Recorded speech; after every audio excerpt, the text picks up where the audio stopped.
The story of the Mahabharata is one of two major epics of ancient India.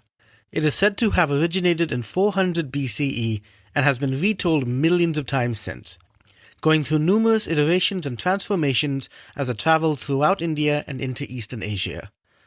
The Mahabharata is considered a cornerstone of Hindu and Indian culture. Welcome to Not Your Mother's Mahabharata.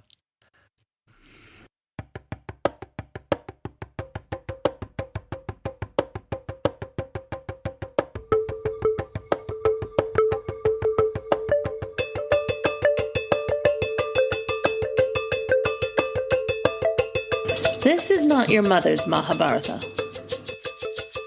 Beware. It's fucking epic. Hosted by SP Jayaraj.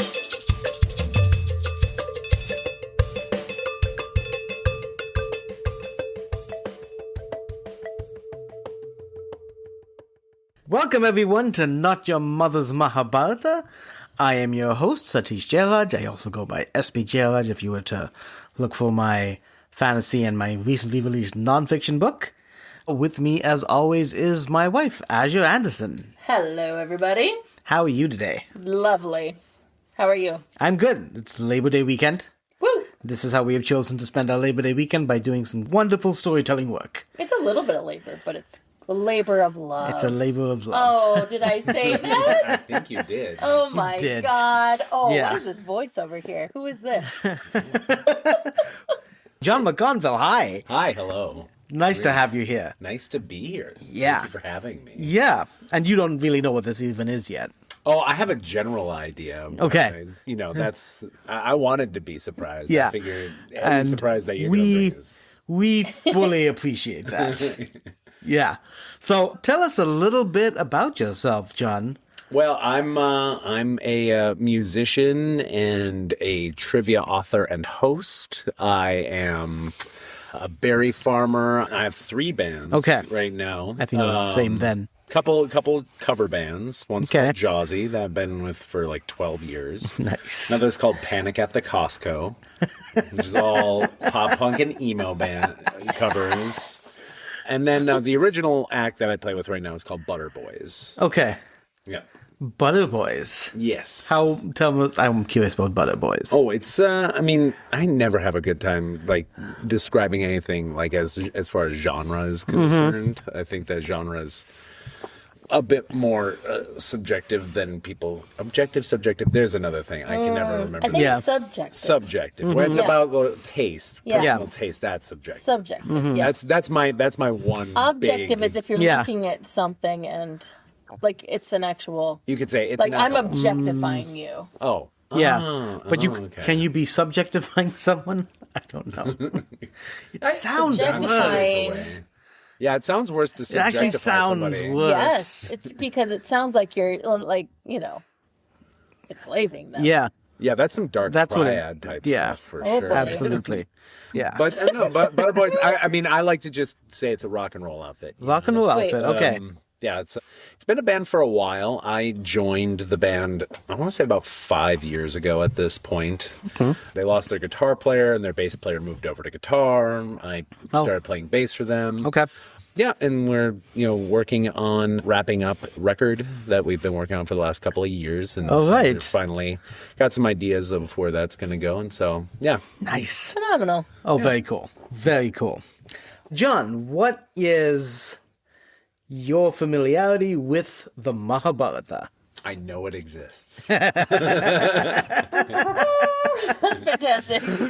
That's really the extent of it. Okay. We've talked about it a little bit before, where you've told me it's essentially a collection of stories. Yes. It's like one giant epic story where, yes, there are Little segments of little chapters, and yes. What do you love about stories? I think that there is so much that connects us, especially through fiction, because there is a method of dealing with truth by using fiction that is a utility that is. I think that's foundational. I think I don't know how it happened. I suppose I could look it up sometime. But I think sometimes about how humanity has coalesced around fictions that we tell. And I mean, it's also interesting because, like, I think especially in our day and age, we see people leaning too hard into the fiction and not so much the story behind it or the meaning behind it, you know? Yeah. And so I think that one You have thing that, examples? Just I mean, I'm personally not religious, but I think that the fiction of the Bible is a fantastic example of, you know, the metaphor that is built within many biblical stories. Yeah. Has specific meanings to it, and you can derive meaning from it. And that's why, you know, Christianity is branched off in as many ways that it has because of the interpretation of and meanings. it's lasted so long. Yeah, exactly. Because it does hit with each kind of era or eon or however long it's been around. It can change with the times. Yeah. It doesn't always. Depends on who's reading it, but Yeah. And I mean, but I love the fact that, you know, I can hear, you know, a variety of different people have a take on that story and take different meaning from it, and I think that that's always very interesting. But also, you know, to you know, look at the way our, you know, like in America, the evangelical groups and the way that they literalize fiction is, you know, also like I think that's a very new phenomenon. It's a particularly American phenomenon too, just because like we have examples of religious sects that were founded in America that were founded on literalism of metaphor, which is like that another again proud American tradition. But I do think it's interesting because in my religious upbringing, I was raised as a Lutheran, and I was described as like the Diet Coke of religion. Okay. You know, not a lot of stakes. Yep. Yeah. You know, pretty easy to just like recognize when you've done wrong and get some forgiveness for it and improve yourself and serve your neighbors. I always describe it as kind of like being like I grew up with hippie Jesus in a lot of ways. Yeah. Okay.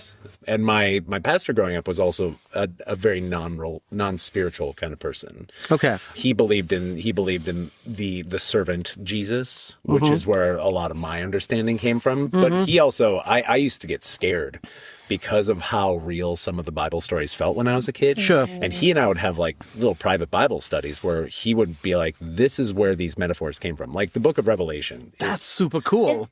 That's super cool you had someone to do that. Yeah. It drove me away from religion, but did not necessarily deprive me of Christianity. Yeah. If that makes It sense. sure does. Yeah. Yep. So yeah, like he taught me to read the metaphor of the Bible, which made me feel empowered, but also frustrates me being in an environment where so many people who are the loudest, most quote unquote Christian is like, oh, yeah, y'all aren't reading the book the same way. No. So Yeah. But again, you know, like that's a big example of how storytelling unifies people and creates a unification of understanding of things. Yeah. And so I mean, I think that's, if I had to pick one thing about story, that would be one of the biggest things. I am so glad you are here, John, because everything you said is kind of also like what I love about this project that we're doing about telling the Mahabharata. One of the reasons I asked that question is what you love about stories is because I also come to it from the idea like this whole beautiful thing is fiction, and it's because it is fiction that it has all these spiritual connections, and it serves itself better as a fiction. It's like the people who like read it as a fiction can read the metaphors and really like understand and get into the metaphors. They're the ones who can really use this as a tool to better like their life.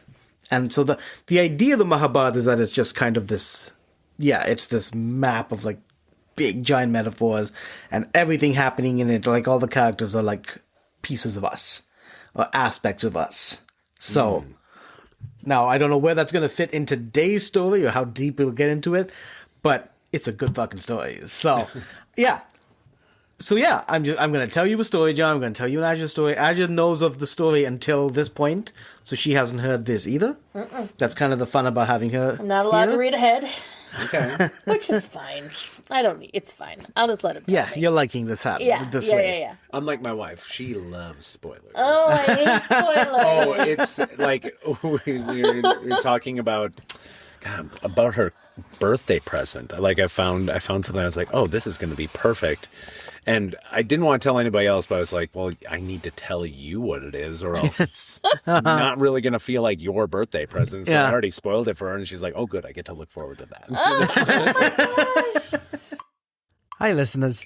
If you are enjoying the Not Your Mother's Mahabharata podcast, we invite you to visit our website, spjairaj.com, where you can see the other projects we've got going on. If you're a fan of mythic and magical-filled stories, you can check out my fantasy books and explore the magical world of Adajari, where my stories take place. You can read up on imagination life coaching to see how I help creatives, individuals, and teams expand and apply their imagination towards living happier and more fulfilling lives. You can also look up my related self-help books that are inspired by global myths. If you live in the Twin Cities Metro and want to see me tell stories live, you can look up the calendar to see my upcoming shows. Or, if you're interested in bringing some storytelling and imagination directly to your community, there is the option to start that conversation on the website as well. And of course, you can check out all our episodes of the Not Your Mother's Mahabharata podcast. You can find all of this and more at spjairaj.com. That is spjayraj.com. All right, back to the show.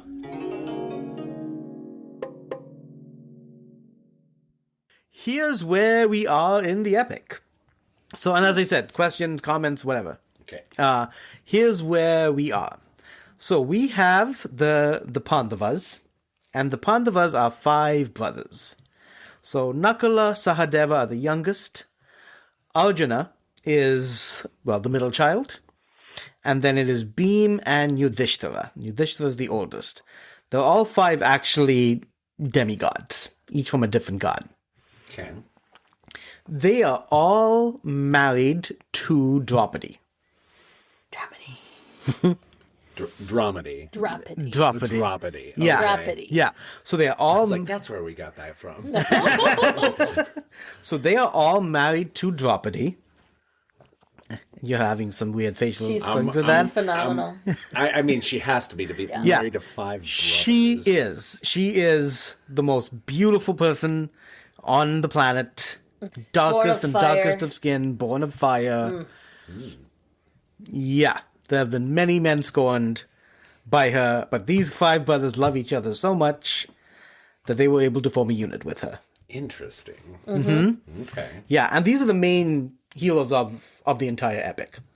So Yudhishthira, who again is the oldest, was actually crowned emperor of the known worlds, which was basically India. And then, through some gambling matches, got him, his brothers, and Draupadi exiled to the forest for 13 years. He just kept rolling that dice. Was it literally a dice? Yeah, it was really literally a dice. And Yeah. It was actually he never won once. He just kept going, betting more and more until he lost everything. Not quite RNG. Maybe it's a weighted dice, perhaps. Well, it was. Yeah. Yeah. We found out it was weighted and like cursed and all of the terrible things. So was this another demigod that offered the dice for him to roll? So he had his own dice. The guy he was playing against, his dice were made of the bones of his brothers who had died in a thing. This is the problem with the story going off in too many tangents. But basically, yes, he never won a single match. And he kept kind of upping the stakes. It was actually by once one of the king at the time was like, okay, this has gone too far. You get everything back. Yep. They took everything back. Then he was challenged one more time. And he was like, why not? And now I'm on a hot streak. Yeah. Oh, it was the most frustrating story that you've told. Okay. It was just really frustrating. Yeah, it's a great episode. So they lost everything to their cousins, who was gambling against them. And so, after they're going to be exiled for 13 years, once they come back, they're supposed to get everything back. Sure.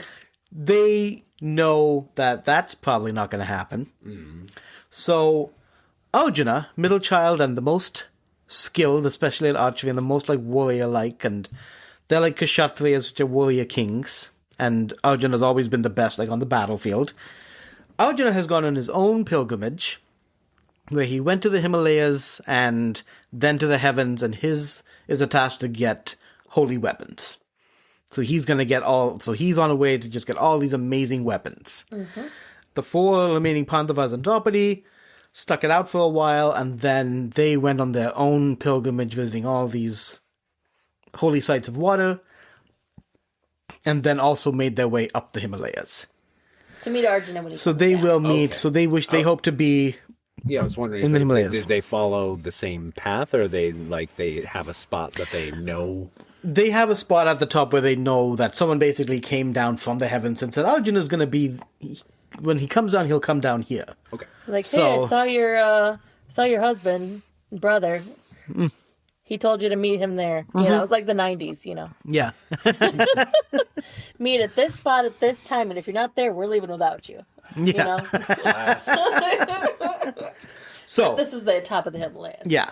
They have a bunch of other Brahmins kind of like who are with them and coming with them as well for a lot of time. And yeah, they've made it to kind of this religious encampment called Badarikaswama. So they've gone up, they found this encampment up on the mountains, and there's a bunch of other kind of Brahmins over there who've been rishis and wise people who've been living there for a while. And they've had a long, arduous journey. So they're happy to kind of be in this place that offers them like a little bit of a sanctuary. And it's either like close by to here on the next level, or in some version of the story, this is where Arjuna will come when he returns. Okay.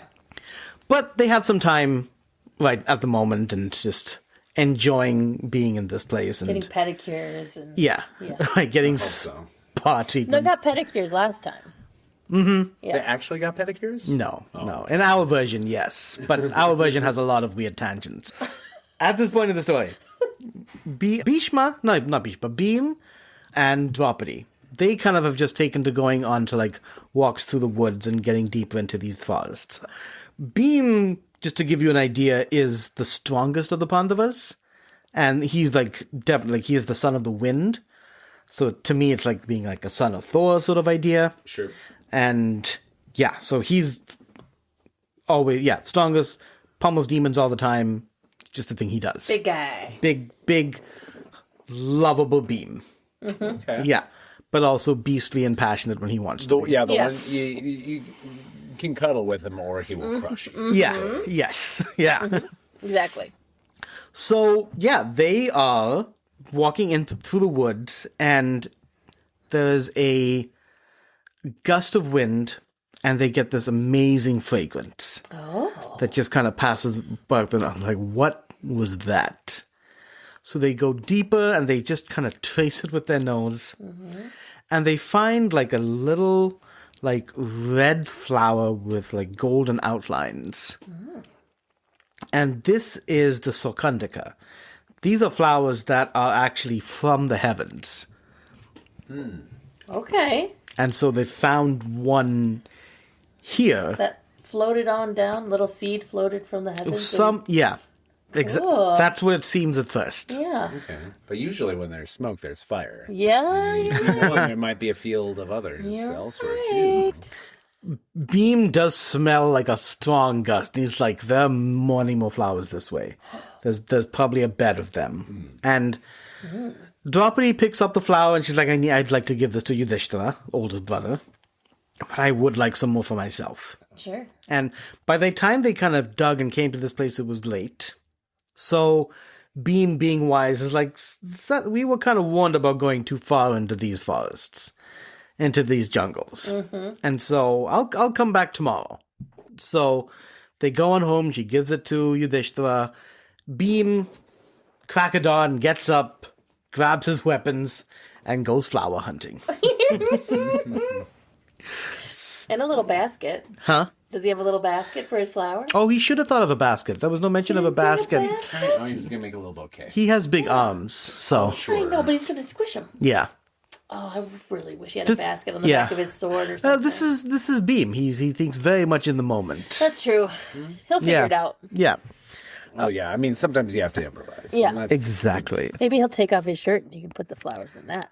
Oh, maybe. For some reason, I thought like he has a kangaroo pouch. For some reason, if he takes off his shirt, he can get to that pouch that he has. Yeah. Oh, wow. I don't know why that's what I thought. As soon as we take off his shirt, he's like, "Go on."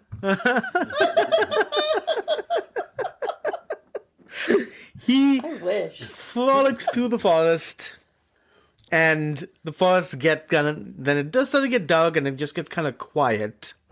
And the quiet for Beam, he's not used to quiet for one thing. He can do it, and he does it fine. The problem is, like, he runs into this animal that is like, what the fuck is going on? Sees this big guy hulking over him, and, like, attacks. A little animal attacks? Yeah, Or Beam attacks? The animal attacks, Okay. and in the example I read, it was a jaguar, Okay. Oh. to which Beam hits the jaguar and kills it. Oh, no. Because he's coming after him. Sure. I think this happens like a couple times. There's like a boar that he stirs. Who knows? Like an Awakening elephant. animals that are like, "Hey, what the?" And Fuck then yeah. I'm just smacks picturing down. him just like tromping through flowers, and all these animals are just like, what? Just jumping up, Yeah. and he's like smacking them. Yeah. Jump smack. Jump smack. That's what. And they're just piles of animals. Why don't we have old arcade games like that anymore? Yeah. Like back in the day. Smack. Jump. Wah, wah, wah, wah. Yeah. Yeah. He does start Amazing. to feel bad. And so he feels like, you know what? Maybe it's the silence. So he starts to make a lot more noise. Okay. So he brings out his conch and he just honks on the conch. Now Sorry. he's really stomping, and just making a ton of noise. And now, like, the animals, they're running away from him, Good. which is good. Yeah. Hopefully they're not stampeding each other. I don't know. Oh my goodness. But they're running away from him and not attacking him and dying against his hands. That's good. So, I hope. some improvement. Yeah, right. Yeah. So, and then as he's going with everything much more clear now, and like chopping through these thick jungles, and then comes across, of all things, this weird old fucking monkey Oh. Okay. with a long tail. Okay. And the monkey's just in his path. And these paths here, because of the density of the jungle, is like, they're single paths. Sure. Right? They're single paths. And so the monkey's kind of wakes up and is like, who the hell are you? What are you doing? Oh, you're a human being. And just, first of all, as one can imagine, a talking monkey has kind of thrown Beam. Sure. He's like, what the hell, what is this? This monkey is talking eloquently to me. Does he have a British accent? Wow. I would hope that. Was he the first? Maybe he was the Oy. first. Discuss.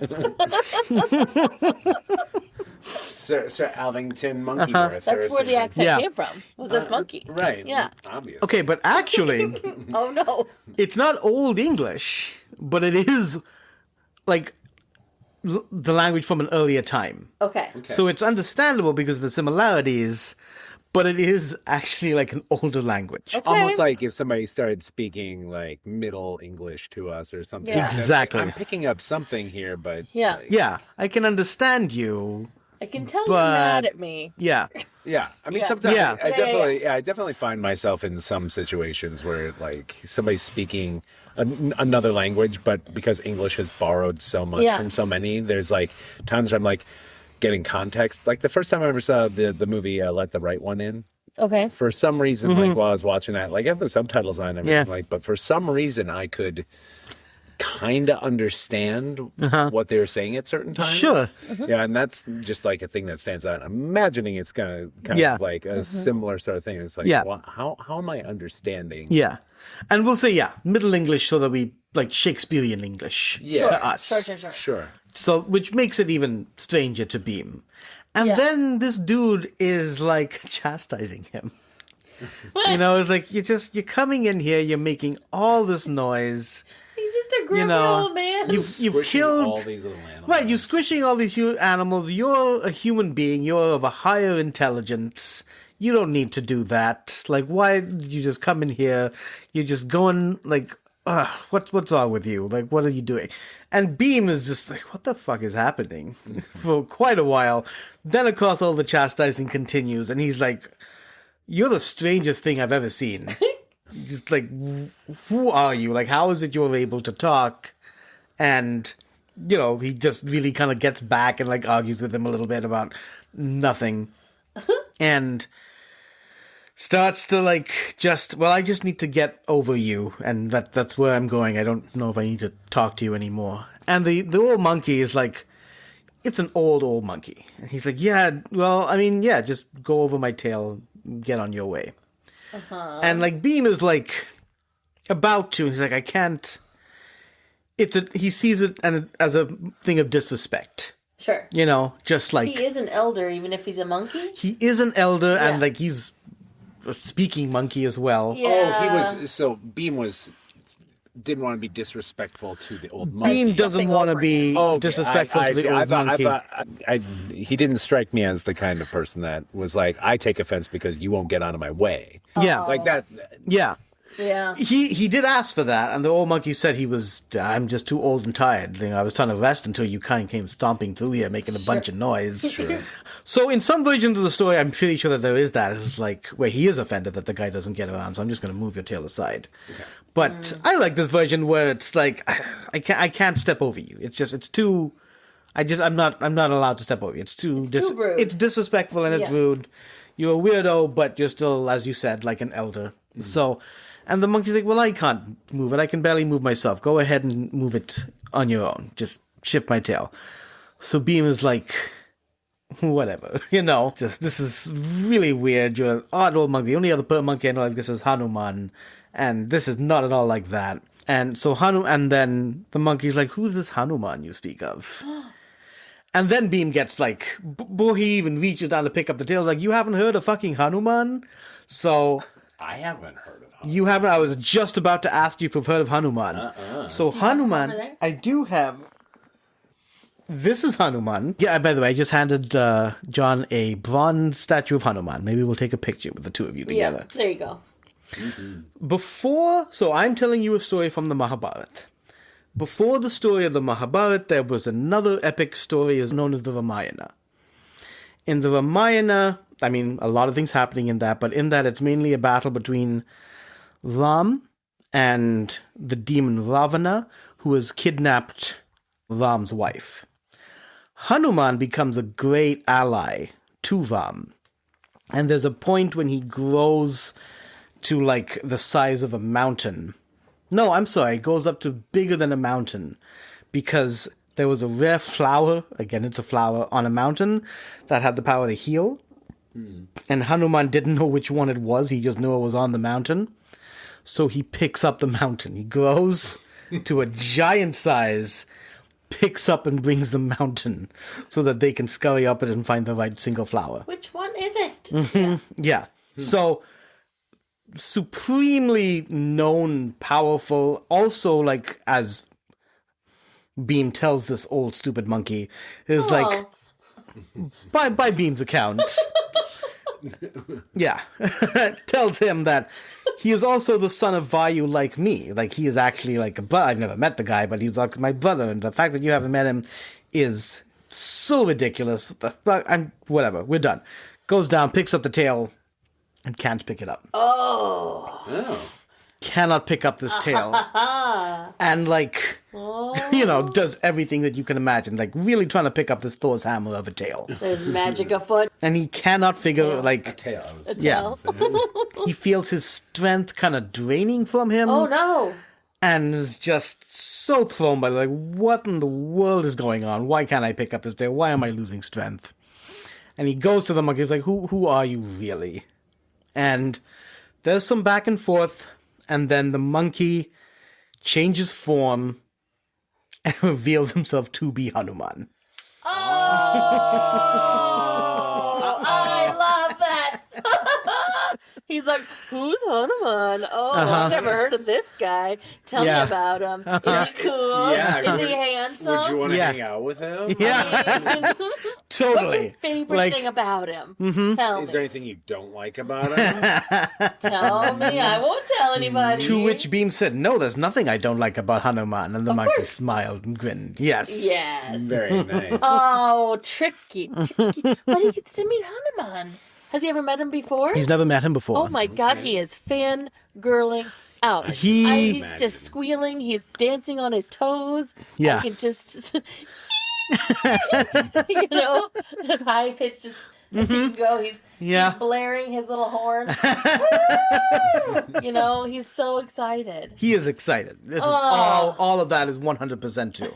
Especially the little girl squealing. Like, absolutely. Blinking his eyes really fast. I can't believe my eyes. Uh-huh. Okay. Just, embraces Hanuman, and Hanuman embraces him. And Brother. they just kind of, he asks him all that. Like, so in one rendition, Hanuman tells him the entire story of the Ramayana all over again. My goodness. From his perspective. And Draupadi's like, where are my flowers? It's been 20 days. Yeah, right? It is a long story, yeah. Maybe he summarized it to some degree. I hope so. Yeah. And, I mean, this is the story that Beam knows, but to hear it from Hanuman, they start talking about things like the yugas, which are like the ages of the world, like first, second, third, fourth, and about the dreaded Kali Yuga that is upon them now, is about to be upon them. Mm-hmm. Just all sorts of philosophies and good spirits and advice, and just a true... like it feels like a wonderful reunion, even though they've never met. Mm-hmm. And one of the things that, and everybody knows that this war is coming between the Pandavas and then their cousins, the Kauravas. Oh, is that so? When they get back to retrieve what's theirs, they know they're hoping not, but that this is the whole reason Arjuna has gone to the heavens, because it's like it would be nice if we could trust the fact that they will give everything back. But this guy's tried to kill us a number of occasions before this. Mm-hmm. We need to be prepared. Yeah, they really should, yeah. But it's family. You can't just stop hanging out with family. Yeah, I know some people who would disagree with that statement. I guess if the family tries to kill you, you should stop hanging out with them. There's some merit to that idea. To each its own. To each their own. To each their own. Right. Blood's thicker than water, and your cousin's going to prove it. Yeah. Yep. I got some listeners out there now that are like, I wonder what cousin is trying to kill him. That's a t-shirt. Yeah. Holy shit. Nice. If I'm good for anything, it's for good for a slogan. Shirt and hat slogans, for sure. Noted. Before Hanuman leaves, he came here to meet Beam and they have this chat, he offers Beam a boon. And the boon is that on this day of the war, when this happens, and they're all going to have their chariots and they're all going to have their special flags flying, Hanuman will appear on Arjuna's flag, which will kind of grant him the blessings of Hanuman. Nice. I've seen that, in different texts talk about how, when they roar, it'll be there, it'll be in the aura, in more subtle ways. But somehow or other, Hanuman will be there blessing them in this fight. Cool. Okay. By being on the flag banner. Good. So it's kind of helpful. like invisible ink or something like that. If you just hold it up to the light, just he's in the clouds. Yeah. If you look, Yeah. if you squint, you can Yeah. see Hanuman. yeah, maybe. Yeah, all I know is that the image is on the flag, and that'll mean some kind of big magic thingy, Okay. right? Good. So it's my favorite kind of thing, big and magic. yeah, Big and magic. you're in the right story. So he does that, and then he guides Beam. Was like, go this way and that way, and you'll get to where you need to go to get these flowers that you're looking for. Oh, finally, back to the flowers Yeah, mission. back to the flower mission. Sheesh. Yeah. Glad he didn't forget the flowers. If he'd been gone this whole time and came back with nothing but a story about Hanuman, she'd be like, you're lying. Yeah. This is Also, what's bullshit. she doing while this is all going on? Just kind of Hanging out with her other husbands. I guess. They didn't want to going into the more dangerous woods. So, and there's an idea that Beam just decided to do this. Maybe he wasn't asked to do it. Maybe, he just heard her say, "Oh, I like flowers." I was like, "Oh, I'm going to go and do this big romantic gesture." Yeah, and That is pretty nice. Yeah, and you said he's spontaneous He's, that, I would say of all of them, he's definitely the most spontaneous and Yeah. Yeah. Goes with his heart. Romantic guy. Yeah. Yeah. So he goes and he finds the flowers. He finds it in this magical lake. Just hundreds of them. With the roots going down into the water. Oh, they're water flowers. Mm-hmm. Cool. Yeah. Yeah. Okay. So he Like takes... lotus? I would say similar to lotus, yeah. Okay. Which would make sense. Well, I know the lotus appears a lot in Hindu mythology and iconography. Okay. I don't know if these are necessary. All I know is that these are called Sogandikas. Soganticus. Yeah. Cool. So he's been traveling a lot, so he just takes a little bit of a sip of water, and all these creatures come out. From around the entire lake. All these creatures come out. And they're a weird looking bunch. Yeah. Like, the one, thing I really wish I had more of is some more of the visuals, but some of the visuals that other authors or, recreators have put into this has been fascinating. So, they're all people that have they look almost like jewels themselves. Their eyes look like They're jewels. people or they're animals? They're people. Okay. Ish. Okay. But some of them are... So the other thing is, there's a great variety. There's some people who are super tall and, colors of emerald. There are some who are short and the colors of rubies. There were some who had their ankles turned around. In one rendition, one had, a big hole in the center of his back. What? Just strange assortment of weird-looking creatures. Two-legged people? They're all bipeds? Maybe. Sort of? Yeah. Okay. Maybe. Huh. So maybe even not even consistently. They're not the same kind of creatures. They are a lot of these sorts of creatures are also shapeshifters. Okay. So that's one thing I've seen is so the one consistent thing is that they're inconsistent. Okay. Yes, this is where What I'm at if with they're that. shapeshifters and they saw him and they were like, oh, we should try to look like him, but they're not very good at changing? Uh-huh. Yeah. Yeah. Yeah. And they're Yeah. like, oh, this is as close as I can get. Yeah. Maybe. Yeah. Is this what you look like? Maybe they just all look like regular people, and then they see him. It's like, oh, let's freak this guy out. Maybe. Oh, yeah. Yeah. Maybe. Potentially just very vanilla. Let's get rid of this guy. Yeah. Yeah. So they start lecturing him you can't just drink the water or take the flowers from here. This is Kubera's garden. Kubera is the god of wealth, one of the Lokapalas, one of the 4 guardians of the world. And he's like, this is his garden. You can't just take the flowers from here. And to which an argument happens between the two. Is the free-flowing flowers from the earth. There's no limits over here. He did, in his haste, and because I guess he's just always acts on instinct, he didn't really get that this is actually a very carefully laid out garden. Clearly this is meticulously planned out. Someone has done this to make this as beautiful as it looks. Sure. You walk into a Japanese garden, someone did that. Yeah. Right? Beam didn't fully acknowledge that someone did that. And now his ego's in it, he gets angry, and a fucking fight starts to happen. Oh my god. These flowers. And Ensue. That's the word we're going to work into this podcast. God damn it. Yeah. So a fight happens, and it's a bunch of glorious violence, right? He's just beating the shit out of these demons. They're trying to get him with all their weapons. He kills a whole bunch of them. Oh my god. Just covered in blood. What? A whole bunch run off this is not going anywhere for us. They run off to see Kubera. And, Beam just washes everything off. In the water he wasn't supposed to touch. Yep. Of course. Beam! Yeah, the beautiful water, by the way. At least beforehand. Yeah. Yeah, But blue. if it's flowing, it'll probably filter I would out hope the demon so. blood. Yeah, would hope it would filter out some demon blood. I'm usually all for Beam, going at it, getting his fight on. But, what the fuck, man? This is a magical flower garden full of really strange creatures. Yeah. Yeah. And you're just gonna murder them all. Well, and also just to be the simple fact of the matter is hey, this is somebody's garden. Yeah. Please don't touch that. Yeah. Just to be fuck you. Yeah. Tell them, Yeah. we just asked you not to book the flowers. Oh my god. Yeah, Rip. they definitely didn't start. Like, they started, they didn't come in fighting. They came in saying, God, these aren't yours. Yeah. Trying to protect their king stuff. So yeah, Beam grabs a gosh, bunch of the Beam. flowers. So there's a as I was looking up the story, there's like an aspect of like there are two different journeys. Like he goes to get flowers, comes back, and then goes again, and has a similar but different-ish adventure. And a lot of the renditions I have like kind of squashed that into one. I was only like recently found out that there are two, but I'm not even like, how does this exactly work? So Yeah. just know that that's something I'm trying to struggle with as your storyteller today.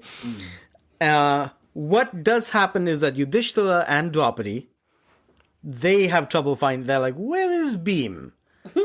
Where he's been out all day and night. He missed lunch and dinner. This is not like That is him. not like Beam. Exactly. Like, we should go and find Beam. Yeah. And so they go off. They get actually, in one version, they get a help from actually Beam's son, who is a magical demon who has teleportation powers. Okay. So, Just little accept insert it. there. Yeah. I'm accepting Just accept that, yeah. every bit and piece of There's this. a backstory, obviously, but Yeah. you know. So they come and they see all this. They see everything that Beam has done, and Yudhishthira is just kind of like, this is not in your nature. I don't know what's going on. Like, yes, you've killed demons before, but it feels very out of character for you. I don't know what's going on. Did they find him just sitting there covered in blood? Like, what? Is he just still sitting in the garden? I would say in our version, he's gathering the flowers He's Okay. and he's leaving when those two arrive. Yeah. And see him with all these beautiful flowers and then, bodies everywhere. Oh my god. Okay, continue. So, Well, I mean, it seems like they would see it and they go, Beam. I know. Mm-hmm. Wah, wah, yeah. Me? none- Yeah, cue the theme, the exit Yeah. theme Yeah. music. Oh, Beam. Not again. There's the name. And of then the it's podcast for you. ha ha ha ha Yeah. for the audience. Film Yeah. before. Yeah. Before studio. Yep. So Beam agrees with Yudhishthira. He's like, I will be better. I will not lash out in as much violence. I don't know what happened this time. I just really wanted to get these flowers for Draupadi. So I was like, just don't do it again. don't go out killing demons randomly again. Once they get back, and this is where did they go out for a second time and something happens, but the entire base then gets surrounded by more demons. And Kubera himself has arrived. Holy shit. So, This name sounds familiar to me. Kubera is the god of wealth. Okay. He, as one of the local Palas, he was in the earlier story when they kind of all gathered to wish Arjuna well. Okay. All right. So, Maybe yeah, from there. he's a well-known deity. Like, everyone knows who this guy is. So he does come, and what he brings like an army of everything, of all his most powerful people and demons, and they're powerful fucking demons. Sure. And they come to this encampment, and yet, I don't know why he brought all the warriors.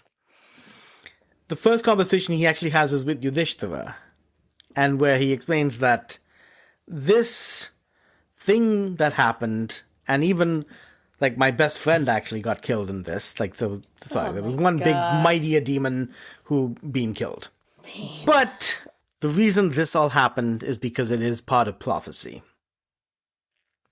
So, Okay.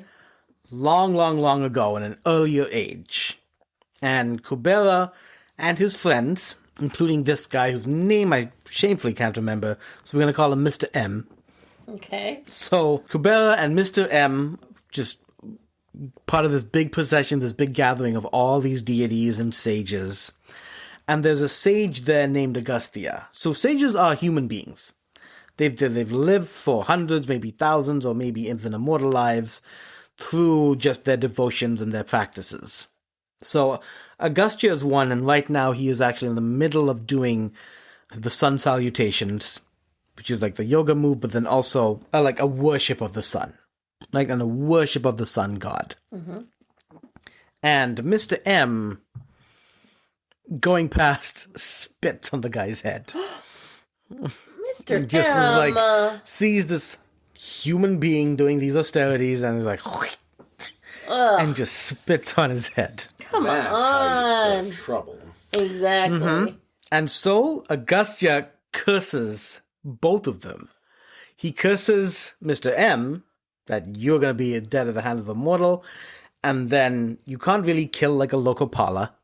But he's like, you know, here's your friend. You let this happen. Whatever. Your armies will get killed by the same person.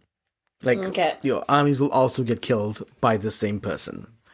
So since that time, Kubera's just almost been like waiting, like this. A curse by a sage, this is going to happen. Yeah. This is always the thing with prophecy stories. Like, as soon as part of the prophecy comes true, they're like, well, I'm not going to let the other part of it happen. Let me bring my whole army to the scenario where they're going to get slaughtered by the same person that killed my friend. Yep. Which was exactly what they told me was going to happen. Yeah. Like, why don't you just be like, let's see if we can head off that prophecy and maybe just We'll go the other way. Yeah, let's do or do some diplomacy. Yeah, and just maybe. Be like, hey, No. let's. You know what? I don't want anybody else to die. What can I do for you? Because I mean, if you just want some flowers, just be like, yeah, here, have a bouquet. Get out of here. You would think that would work. But You would know, think. for an epic story, doesn't really work because you need the action. I guess. You're going to love this. I hope so. I think you will. So, again, I don't know why he brought all his armies. But once that curse happens by a sage, like, it's just something that it's set into the universe, it's going to happen. Like, this was not like a prophecy. This was a curse. I guess that's a big difference. Prophecy is like, oh, this thing is going to happen. Curse is, this thing is going to fucking happen because I hate you. Yeah. Right? Got it. You earned it. You earned Yes. Yeah. So that's what this was. And part of it was also that you know that this is why it is happening, so you can't be angry at the person who did it. And so Kubera, the reason he talked to Yudhishthira first is because somehow with all his godly eyes, you just chastised Bheem. And he's like, you actually don't need to do that because this was going to happen. It's actually nice to finally be free of it. My friend has moved on to another life. You know, there's reincarnation in this world and universe. So, and then even all those demons, they've moved on to another life. All right. In another rendition, I've heard that because of all this, somehow they come back to life because of that forgiveness. The demons, but not the one best friendy. Not the one best friend. Not the Mr. M who made the terrible spit. Well, listen. Mr. M. Yeah, I mean, He spit. Don't spit on someone doing yoga. No. Don't spit on anyone. Yeah, but just especially generally. not Spit someone on- doing yoga. doing yoga. generally, yeah. Yeah.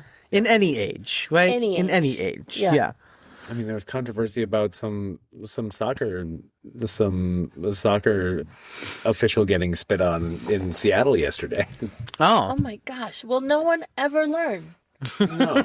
Stop spitting on people. Well, clearly they're going to be listening to this podcast. Yeah. Yeah. They're gonna feel the burning. I hope so. Behind the ears. They're gonna- yeah. If anything happens They're going to feel from this cursed. whole going through this entire epic, Mm-hmm. it's people need to learn not to spit on each other.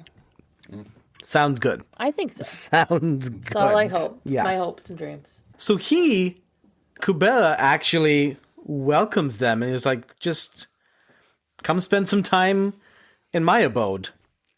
Come to this place. my charioteers and all that will bring you there.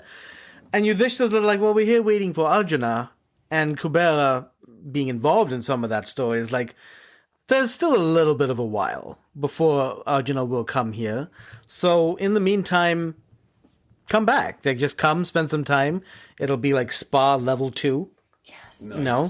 So they go back and it's just this magical, weird world of these shape-shifting demons. Cool, man. Of demons with like jewels in their eyes. Kubera's throne was carved out of a single piece of sapphire. What? That's Yeah. nice. He like a god of wealth. Yes. So- Yeah. This is a fantastic abode. Gorgeous. I mean, but how comfortable is it though? That's I know. mean- no lumbar support on that thing. And yet Well, but you also, can still have a pillow on it. sure, isn't it but worth it's probably it? carved out of diamonds or something. Yeah. Well, I bet it's just thread Yeah. of gold. It's Oh, just sure. gold thread, and then you could have Like a priceless wool from Scotland. The one like normal ingredient. best. Yeah. Pillow. It's just Yeah. goodwill. It's just Yeah. really comfortable. And Scottish. And Yeah. Scottish. And I Bunch don't- of sheepskin. Yeah. I don't know if there are sheep in this little localized world, but there are all these other magical creatures. Somebody's got to have soft skin. Some creature does. Yeah. Yeah.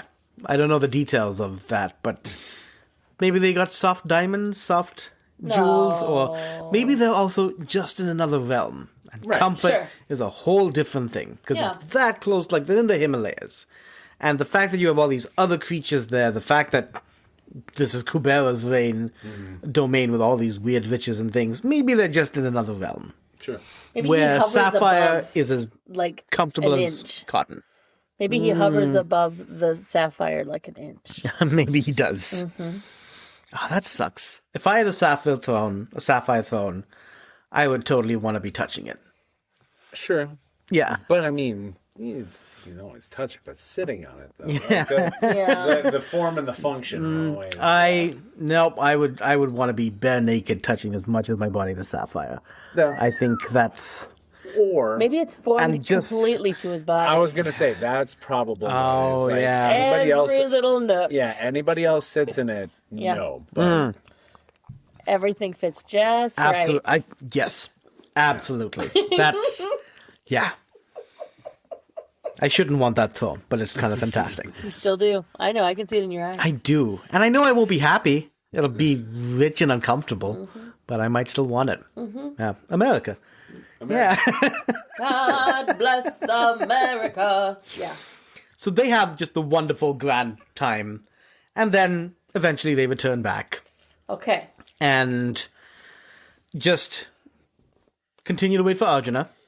And then at some point, as they're there for weeks, and fortunately, it's a holy site. So they're still like feeling good about themselves. They've got natural energies all around them, good air, even though it ought to be thin. So that's kind of been comforting for them as well. They're still feeling themselves kind of just getting clenched by the vibes. At some point, Nakula sees like there's a glint of moon of the sun, and it's traveling. It's coming towards them and getting bigger.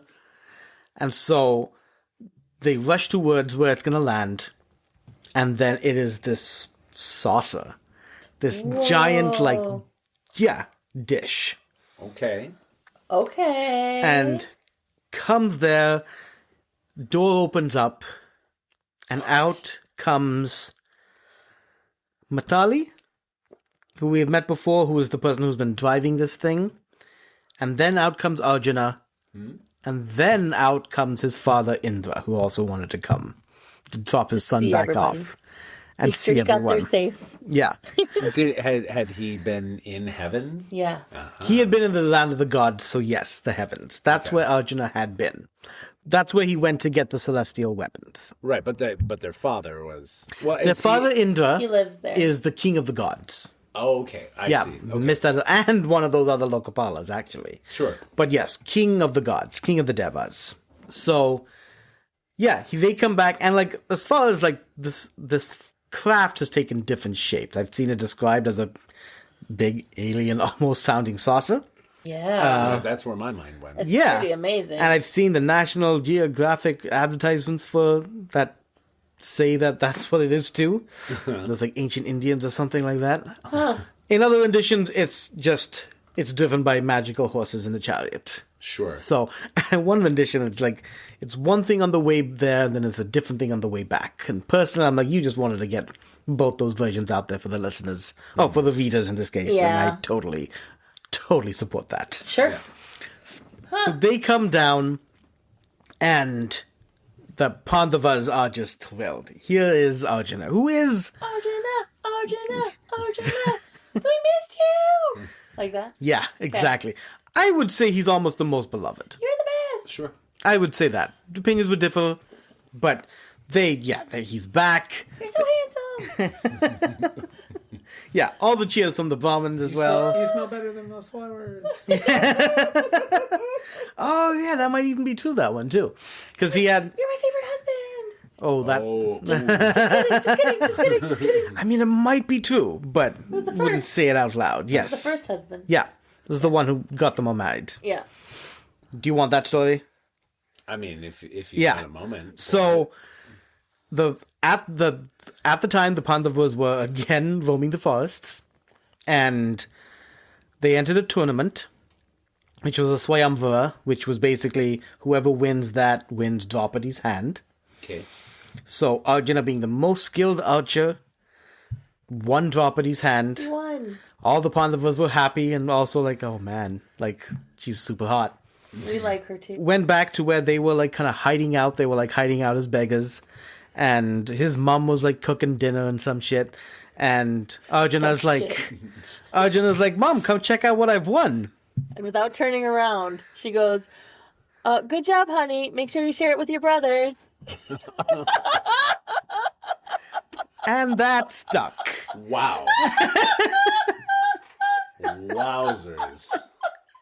That And is, he did. Yeah. and then what does she do when she finally does turn around? It's like, wait, you're all married? No, she was like, great. Wait, when who finally turns? Oh, like when she does turn. Oh, Yeah, well, no, she turns around, realizes what she said, but now it's been said. Can't just take that back. Yeah. I mean, she's got to be pretty compelling if that's all she had to do to get all. They do love their mother. They didn't want to make a liar out of her, Right, yeah. so they had to all marry her. What aren't you getting about this? Like, I'm just thinking if like what would have happened if I did the same thing and my mom was like, "Yep, we'll make sure to marry your stepsister." And it's like, Oh. all right. Well, Yeah. you have to think on that one. I guess. But maybe things are just a little less complicated for this family, you know? Like, sure. Yeah, and like if you're the game if you play the game of yes. yes, All you're doing is saying yes and you're going to make it work. Yeah, it'll be fine. yeah, It'll be fine. at least to your mother, anyway. Yeah. So that's why they're all married. But yeah, they're all just excited that Arjuna's back. Draupadi's very excited that Arjuna's back, and then Bro. Indra, of course, like welcomes them, and he has brought for them all these jewels and things. I don't know where the hell they're going to keep them, but somehow he has brought for them all these jewels and treasures. And then him and Matali head on back. They Okay. head on back. They are happy that Arjuna has returned back to them. They're all back together, and they ask him like, "What's been going on? Like, what have you been up to?" And so, listeners, listen to our last episode, the Arjuna Chronicles, for that. Usually in the story, Arjuna tells the story of how he went and killed 30,000 demons, and that's where it fits into the story. And he's like, "Yeah, Daddy wanted me to kill 30,000 demons, so I went and used all these magical hours and killed 30,000 demons." Pretty much wiped them out. Like you do. Yep. Dad was proud that I'm coming back here. So, that was a super summary. Yeah. And they're like, well, can we see the weapons? Like, you've been on this journey, you saw Shiva earlier, and you got weapons from him, then you got all these weapons from the gods. Like, can we see Yeah, them? what'd you get? What'd you get? Can we What'd you get? see What'd you all get? these weapons and I stuff? want to see those. Yeah. Yeah, you we want gotta to see 'em. see them. Like, there's Do any of them have lasers on them? one of them has to. Yeah. Right? Lasers something? Yeah. Or just made out of lasers. Yeah. Like, entirely out of Yeah. lasers. Oh, man. These weapons are astras, which means that they can basically be just summoned. Perfect video game style, right? Just they exist either in his consciousness or in the world, but he can access that. And he does these mantras, he does these prayers in a sense, and he can summon the weapons to him. Yeah. So he starts like doing that, and he starts summoning all these. So he's got these like golden arrows that even have life to them, that are like laid out. Do they have eyes on them? Like little eyeballs? We can say one of them has googly eyes. Why not? Magical Yeah. googly eyes, for Because sure. if they're alive. Yeah. I'm just picturing them bobbing around. Yeah. And like the Pandavas, the rest of the Pandavas, like, oh, I can't wait to see these things in action. Like, this is going to be sweet. Like, because he just told the story how he's using him to kill 30,000 demons. And like, there's like the Vajra, which is the big like lightning one that he got from Indra. Indra, king of the gods, also the king of storms. Okay. So that's his dad. So he got a special one, and he starts laying them out. It's For me, I'm thinking of it's like when you're playing Diablo and you're like just dropping all your weapons on the floor. Like, just for like to fucking taunt anyone and stuff. And the skies start to stir. Uh-oh.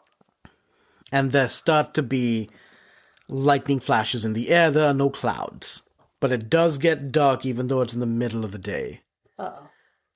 So they start to get like, what is going on in the world, but also like, can you keep bringing out cool weapons, please? And so he continues. There's no correlation between the two, right? Couldn't be. No. Couldn't be. Impossible. Yeah. No. Oh my And God. Come on, guys. He starts calling out the other weapons, and then all these powerful figures just kind of come from different paths. So the Lokapalas come, all of them. Like Indra was on his way, then I guess he swung back, right? Kubera is also there. And then there are these people known as like the 7 divine rishis or the 12 divine somethings, and all representatives start to come and gather there. Oh no. And Narayana comes. So Narayana is the son of Brahma, who was this traveling minstrel who has gone to all the different worlds and comes by, and he just starts speaking either directly to Arjuna or to Yudhishthira first. It's like these such powerful weapons that when you summon them, their will is to be used. Oh, crap. So what happens, so all of these people who have come, they kind of come, and each of these has been given to him by a different person, right? So Shiva has given him one, Indra has given him one. So they kind of go towards their own weapons No. and settle them down. Oh. Kind of stop them from being so restless and ready to go. Them in. Yeah, so that's the like kind of... So that's why they came. They came, yeah.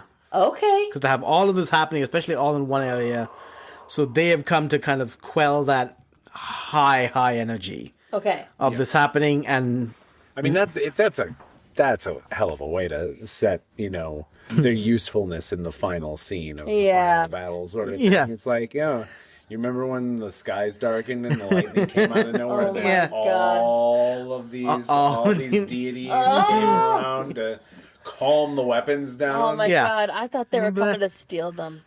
to take them back, that would Because he's being suck. too like, because he's like showing off. Yeah, that would You're be not worthy. If you can't even handle these, we're going to take them back. That's what I thought was going to happen. And I was like, no. That is a cool alternate version, though. Oh. Yeah, I'd be like, you have to do this all over again. Yeah. Just get yourself Prove banished yourself for another again, 12 dude. years. Sorry. I'm glad that they were just like, Yeah. hold on, Yeah. little weapons. Settle Yes. down. Petting them. And you can hear them go, and they go back to sleep. Yeah. Go back to sleep and either disappear into Arjuna's consciousness or into the deities. Okay. But still can be. And Narada just... And they're like, all right, like, Yudhishthira's like, we'll never ask this again. It's like, when there's battle, By all means. by all Yeah. means, right? I mean, one of these arrows, when they used in this big... when they were fighting the 30,000 demons, one arrow summoned, like, 30,000 other demons to battle them. So... Yeah. They're pretty, and like the only reason that was allowed or good was because it had something to fight, Sure. Right. So that was like, so you don't summon these without Needs that. to be a little bit more careful. Yes, Yeah. absolutely. And, well, it also begs the question of, like, what happens if they were summoned and the deities weren't around to calm it all Yeah. down? Like, Oh. would it, Oh, would it like, God. have torn the world in half or something I like think that? it was starting to.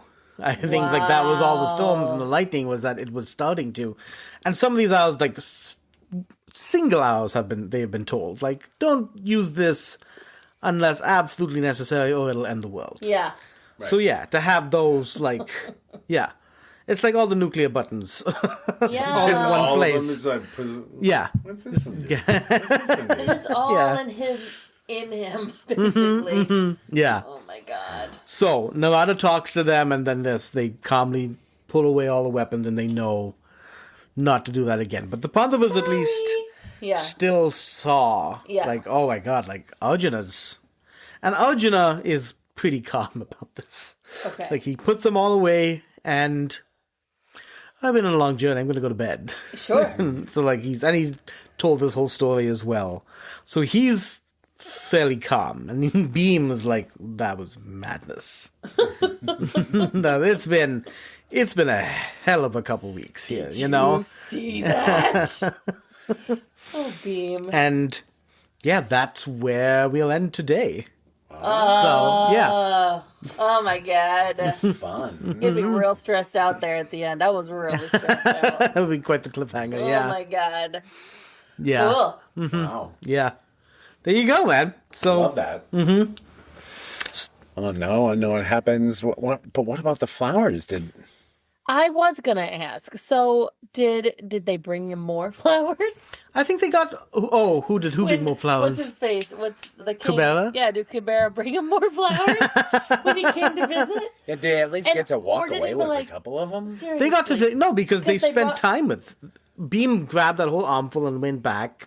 And the Yeah. other thing about these flowers is that they're such amazing heavenly flowers that they'll take a year to start to die off too. Interesting. I was thinking it Yeah. would be the inverse, or it's like the farther away they get away from They their start dying. Yeah, they start Yeah. dying because they're too far away. From Yeah, totally. I can see that too. I'm but just picturing Kubera just eyeing the flowers that are just like in a vase in the kitchen, and he's trying to be cool and just talk to them about like, all right, I forgive you guys for killing my best friend, but there's those goddamn flowers, you know, and he just keeps Yeah. seeing him in the corner of his Oh eye. yeah. Yeah. Could he ever look at those flowers the same way again? Yeah. Will always remind him of how his buddy got killed. Ruined his garden, can't enjoy that anymore. his buddy was meant to get killed. He is as resolved with that. He has made so much peace with that he invited them over for a week, you know. That's fair. So Do you think, though, that Draupadi felt bad that she had the flowers in her kitchen? Like, after all of that, and she's like, he went there to get flowers for me, and then he murdered all these people. Right. But again, I guess it was prophecy. it was something that had to happen. So I guess he had to give me these flowers. Yeah. He had to kill all the people. There was another rendition that was just unclear and a little vague to me that I was trying to figure out, where it was Draupadi on like the second flower visit, because some of this happened in the first, and the second was that all these demons were terrorizing the space.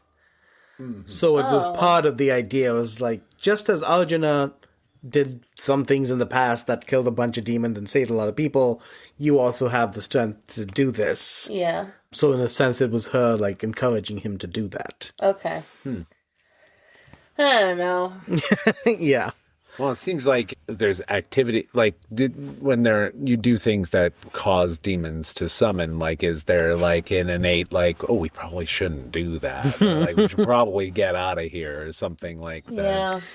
Because, I mean, Yeah. also in these, like, old myths, you know, demons don't necessarily mean, like, the way that, you know, like the Western definition of demons. Yeah. is just like- You're so correct. Yeah. Because they're not always bad demons. They're just Not always demons. bad. Like, so a lot of them in the Mahabharata are.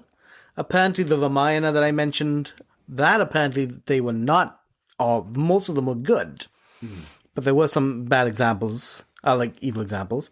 Some bad eggs. Yeah, I mean, Beam's son is a demon. Like, Yeah. you know, and he's fantastic. Kathakacha. Half demon. He's half demon, Half demon and a quarter but demigod. he presents as a demon. Blend. He Like presents he as presents a demon. Yeah, no, as you're a demon. right. He's got the He fangs. really got that from his mom. He's got the claws. You know. Yeah. So he His presents mom as a is a demon. sexy demon. Good for her. They were married for like a year. Well, only a year. Her and Beam. They frolicked off to the forest and got married. But Had a then- baby, who grew up immediately. In that tradition, And then after a year, they were free to do whatever they wanted. that's apparently how That was those the- wedding that's the- worked for this That's the demon culture. way. Isn't that nice? For the demons culture. Yeah. It could be. That could be a fun way to like Yeah. approach marriage. Good. Let's start the timer on that year. Yeah. Yeah. After that, we'll see if we want to do another year. Yeah. Re-up that marriage. Yeah. Yeah, Or Although I do think that honestly, there is something to be said for like re-upping your relationships. Yeah. Like, Oh, just, yeah. like, let's have that. Let's have our annual check-in. And see how things are going. Yep. You know. Yeah. I think we want to Absolutely. accomplish anything that you, like we need space for or something like that. Mm-hmm. So how would this work when the 5 of you married to one woman? How would That's we a adapt great that? question. Yeah. Well- would it be like individual interviews? Yeah. Would they A lot come of- together as a group? Like one of the No, things I we think- talked I think about. both. I think you would want to have individual conversations, but then also a group conversation. Where are we as a group, and then as individuals, what do we want to get out of this? Well, oddly You know? enough, it makes me think of the Beach Boys. Sure. So the Beach Boys, when Brian Wilson died earlier this year, I ended up doing a lot of research into like him and Okay. the dynamic with him and the Beach Boys, because Beach Boys are primarily the Wilson brothers, their cousin, and then a family friend. So it's essentially a family band. Yeah, totally. But you have Brian Wilson, who is arguably the creative powerhouse behind the whole band. But there's times where his needs meant that he was not touring with the band. Like when the album Pet Sounds was being written, Yeah. the band was in Europe, and I don't know if it was, oh no, they were in Japan. I forget if it was, I think it was Glenn Campbell was the guy who sang Rhinestone Cowboy. Yeah. He was singing for Brian Wilson. Oh. I don't know if it was at that time, but like at a certain time after Brian Wilson's, he had undiagnosed schizotypal personality disorder. I Okay. believe is what it was. So essentially, he was having hallucinations, auditory and visual hallucinations. Sure. He didn't have it diagnosed, especially because it wasn't very well understood. So he needed to take time off the road because as he was on the road, his symptoms would get worse. Sure. Yeah. He would become overwhelmed by it all because he also had to deal with the stress of being on the road and playing these big shows and everything like that. Yeah. Yeah. So he would take time away from the Beach Boys, and they would hire other people to come in and sing his parts. Yeah. While the rest of the band would be out there on the road. So like it draws a similar parallel to that, to where it's like he would just check in and be like, "Here's what I need." Yeah. But then he stays home from tour and he writes one of the most legendary rock and roll albums of all time. He makes Pet Sounds. Yeah. And then it sets them on a legendary course of popular Right. music. Like they were a big hit. They were nothing until compared to. It's like what Arjuna did. He's like, I need to go on this Yeah. solitary pilgrimage Yep. by myself to enhance our ability to fight this Yep. big war that's coming Yep. up. So it's exactly the same. Arjuna's To- Brian Wilson. To overcome the obstacles, To overcome for sure. all the obstacles. See? Wow. Yeah. That's amazing. I wonder if the Beach Boys even knew how close that parallel is. I hope they do. They knew the whole time. And it must Yeah. have. Have to. On that note, listeners, have an imaginative day. Thank you for joining us. Thank you, John, for being here. This Thank has you been fun. for having me.